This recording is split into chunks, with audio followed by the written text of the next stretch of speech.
Alright, we're back. I'm Adam. I'm Dan. And we are going to review Coco.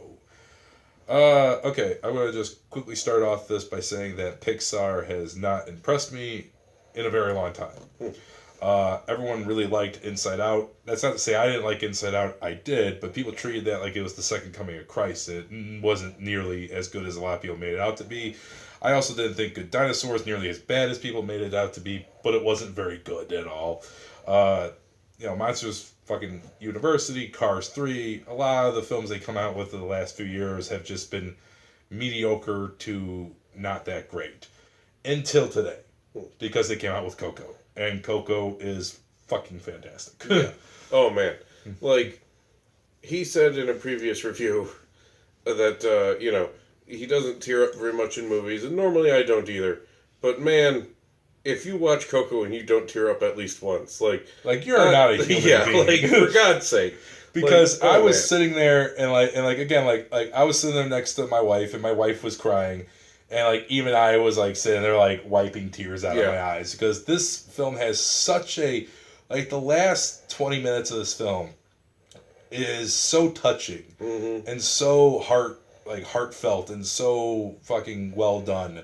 To the point where it's I can't see anyone who could go see this movie and not at least shed at least one tear when you get to the ending of this film because it is so well done and it is so good.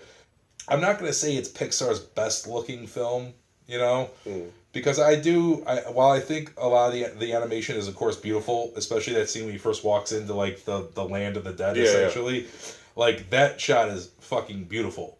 And it's really well done, and it's really good. The scope is amazing, and the detail is incredible. And it is a really impressive shot. Mm-hmm. So, it may not be, visually their most, impressive thing, but man, was it cool. It was. And really the whole style of the movie is very interesting. And, it really comes down to, the little details when you really stop and look. How, all the skeletons have little designs on them. Yeah. And it's different for each one. None of them are exactly the same. And, it's, it's very cool, and, it's based off of Dia de los Muertos, which is, not a holiday I think either of us are super familiar with, not being from the culture, but, you see the recognizable things, but then, in the world of this movie, you see that the spirits actually take on the form of skeletons, and, the traditions in the real world apparently are real. That is very much what they look like, and, it's based on something that's, I thought that was a cool direction to go. The music in this film is really, really good. Yeah. To the point where you even said, I think after the movie, you said you wish you don't know if you can, but you would immediately go try to download this music. Yeah. Because there was a soundtrack out there. I could find it, but they were really good. And as someone who enjoys singing and I don't play instruments, but I've always loved the sound of Spanish guitar and that sort of thing. And so this movie was just right up my alley music wise. Yeah. And because singing is a big part of it, and so is guitar, and it's oh man, that was fantastic. And it's not a music it's not a Disney musical. It's not they're breaking into song, but music is such a big part of the movie. Yeah. And so are the lyrics of the songs actually. So the main character Miguel, who's the little kid who's not Coco. No. A lot of people, going to this movie thinking he's Coco. He's not. His grandmother is Coco. Yeah. His great-grandmother is Coco. Great-grandmother, yeah. But Miguel is a very good character. Yeah. I like him because he's essentially struggling with this family that essentially ban music and don't want him to play music, but he's struggling because he loves music and he believes that it's his passion, and he believes this is his life's path is to become a musician. And it was really well done. The characters in this film I liked a lot. I wouldn't say there's any bad characters or even bad voice acting or anything like that. No, it was really good. I mean, this was all this is the quality of Pixar that I have been missing. The only thing I really want to add is I agree that in terms of story and writing, I mean, to some extent it is still a kids movie, so it's not going to be the absolute strongest thing you'll ever experience, but it's so good, and it goes back to what both Disney and Pixar are most famous for, is making these things that, may on the surface be kids' movies, but you can so much appreciate them, whether you're a kid or not. The real themes of the movie, that's just Like, that's just an excuse for why everything is happening. The real story is the much more universal thing about family and your loyalty and, like, living up to them, but then also family supporting each other and all those things. And it doesn't matter what culture you're from. That's true for everybody. Mm-hmm. And so, it was such a cool thing to experience, but at the same time, you feel the emotion regardless of whether you're familiar with this or not. Mm-hmm. And I think that's what makes the movie strong. And I think that's where it shines. And everything else was just icing on a cake. Mm-hmm. And I think that's the mark of a good movie. And that's what again is best about when Disney is at their best or when Pixar is at their best, is when, whether you're watching a movie about, what are ostensibly real people with a real world culture, or you're watching a movie about monsters or toys or whatever, like, you relate to them because you understand what they're going through. Yeah. This is a fantastic film. This is what I've been wanting from Pixar for a while, and unfortunately I haven't been getting. It's not that I've hated all their films the last few years. I don't. Like I said, I really liked Inside Out, but I don't think it was nearly as great as people made it out to be. Finding Dory, what I thought was okay. I thought it was kind of overrated. It was not nearly as good as a lot of people also made that out to be. Then, you get into your Cars 3, which I reviewed earlier this year, which is just plainly average for a film. And then, like, Monsters University, which is terrible, and fucking Cars 2, Planes, all that bullshit, whatever else they've made in the last couple of years that just have not been impressive.